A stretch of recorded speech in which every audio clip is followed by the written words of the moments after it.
Hello folks, Larry here again with Curio Mechanics, and in today's video we're just going to take a quick look at something that I find very interesting in the world that it used to exist, and that is an engineering calculator.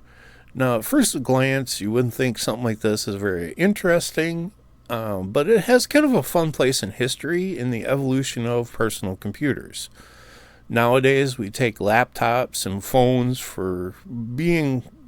we almost take them for granted as to how powerful they really are and how much they've become a part of our daily life. But before all those tools were available, it was tricky for somebody to do some high-end computations without some pretty interesting and significant hardware.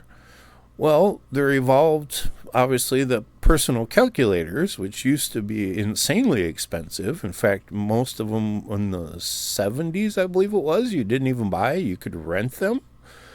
But as they continued to evolve, they got more and more powerful and started to offer more features. And this Casio VX-4 is one of those stages in the evolution that seems to have kind of ended. But it still lives on if you look close enough. A lot of schools will have engineering calculators, and they have full color screens and graphing functions and some very high-end tools that allow the math-based problems people would face, especially while learning, or in this case, engineering, that can be really pretty easily automated and repeated. And my experience with engineering is a lot of the formulas, you plug in the numbers and run through the same computations every time. So having the ability to store your own formulas and create your own stuff is pretty handy. But this one was, I believe, made in 1989 is when it was first released, and it offers a couple functions beyond a traditional calculator. And those are programming languages. They allowed you to use the C language, and then an assembly language called Casio, which actually runs inside of a virtual machine called Comet. But what these did is give you a further tool and more, I don't want to say computing power, but more flexibility to manage and interpret that data in more aggressive and creative ways. So you could literally write your own program and save it on there, and then have it either ask for input or use pre-existing values. And the sky's the limit when you start turning on stuff like that, because really you're not limited just by the mathematical functions of a traditional calculator. And while there are several, some of those are unpredictable as to their applications. In other words, the Casio manufacturer couldn't, create a formula for every single thing that they could think of to get used. They just gave the user the ability to create their own toolbox and rinse and repeat when necessary. This particular calculator is from the Japanese market. It was for the Japanese engineering students, which looking into some documentation, found that the Casio assembly language was actually part of their IT certification tests. So they not only needed to know how to service a computer, they actually needed to know how to write for it. And assembly language in and of itself is very powerful, but it's also pretty hard to learn, even if you have experience with other languages. It's very specific to the application and the type of language. They're really meant to be instructions that are speaking directly to the processor. And that's kind of their power and their downfall.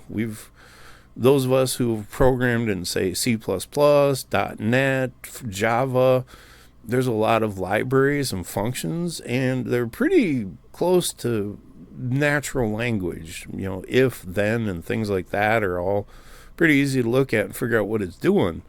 A move instruction into a register and say branch greater than or jump on if equals and XOR, all of those commands can be kind of interesting to get your head around. And the people that do them generally tend to stay specialized in a particular assembly language, just because everyone's a little bit different And once you learn the nuances of it, you can get quite a bit out of it, but that learning curve is significantly steeper than, say, jumping from C++ to Java, which is very, very, very similar and much more difficult to practice with because you are generally writing it for a specific machine and processor. So, say you're programming industrial controllers, you don't want to have a robotic arm set up in your living room. So, you do quite a bit of it through virtual machines and emulation, and that can be its own can of worms just because you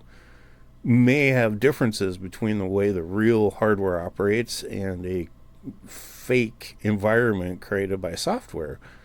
So again, the learning curve is steeper and more specific. So say one day you're programming painting robots at a car factory, and then you go get a job at a refrigerator company, and now you need to program the machinery that fills up the freon and seals the tubing. That's probably going to be a completely different language entirely. So you have a lot that you need to get your head around.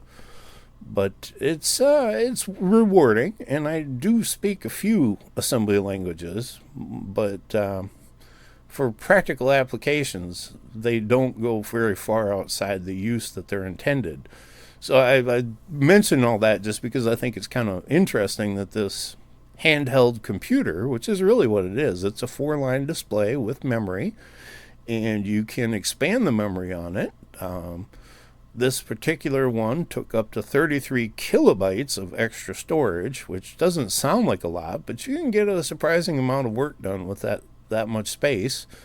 And it is persistent memory. There's a small coin battery in there that retains the various programming and functions, so it works kind of like a solid state drive, but it does require power at all times. But it'll tell you when the batteries are low, and if you switch the normal pen light batteries, this one runs on 4 AA batteries, so pretty standard there, but it will retain the information between battery changes. And overall, like I said, I just think it's kind of fascinating that the market for these evolved as far as it did, and it's really a miracle of miniaturization for its time, because like I said, this is pre-laptop days, and several consumer electronics had already been shrunk down, but the technology behind it really was pushed to a pretty far level given what else was out there. So I just thought I'd throw a shout out to this little guy, and I've enjoyed using it. I do work in the C programming language when I need to, and so for me it was a fun little on-the-go way to exercise that knowledge and practice doing just real basic different functions. And so for an engineering student, this would have been just the kitten's mittens. And Texas Instruments has also always had a real strong platform in these types of machines. Their scientific calculators are pretty well known and pretty advanced and still out there. And so the market still exists, but the platform is evolved also. And most of them just have LCD screens, and you won't find any of the old vacuum fluorescent displays or LED displays. A lot of the technology that was in the old ones that made them look cool has long since fallen by the wayside. But HP, Hewlett Packard, has also had a very long history of specialized industrial machines and testing equipment. And there was a point where if you bought an oscilloscope, it probably was one of the few brands that were really super reliable and one that you would look forward to owning. So there are other companies, but I know HP had a lot of number crunching type computers and were way ahead of the curve as far as capabilities. So Casio certainly wasn't the only one, but I think this little guy, they really knocked it out of the park. And even all these years later, it still is very, very useful and actually kind of fun and not too painful. A lot of the original handheld computers I've seen have single line displays. And when you're writing code, it's nice to be able to go back and forth a few lines, and so it's I think very pleasing ergonomically, and not that big. So in any case, that's just a quick overview of the Casio VX-4. If you ever get a chance to play with one, give it a look if you're into such things.